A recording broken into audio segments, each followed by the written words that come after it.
వ్యవహరిస్తాడు America దేశంలో. అలాగుననే యేసుక్రీస్తు వారిని కూడా ప్రపంచ ప్రజానీకానికి ఫెడరల్ లీడర్గా దేవుడు నియమించాడు. ఆయనకు సర్వాధికారాలు ఆయన ఇచ్చాడు. అయితే దేవుడిచ్చిన సర్వాధికారాలని యేసుక్రీస్తు వారు ఏనాడు కూడా దుర్వినియోగము చేయలేదు.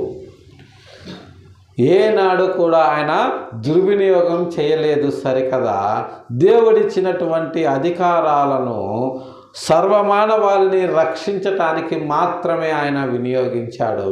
ఆయన ఎక్కడా కూడా అధికార దుర్వినియోగానికి పాల్పడలేదు. ప్రియులారా, ఆయన కుష్ఠరోగుల్ని బాగు చేశాడు, పక్షవాయువు గలవారిని లేపి నిలబెట్టాడు, చనిపోయిన వారిని సైతము ఆయన తిరిగి లేపాడు. అంటే తర్వాత వయసు అయిపోయినాక వాళ్ళు మళ్ళీ చనిపోయారనుకోండి, దేవుడిచ్చినటువంటి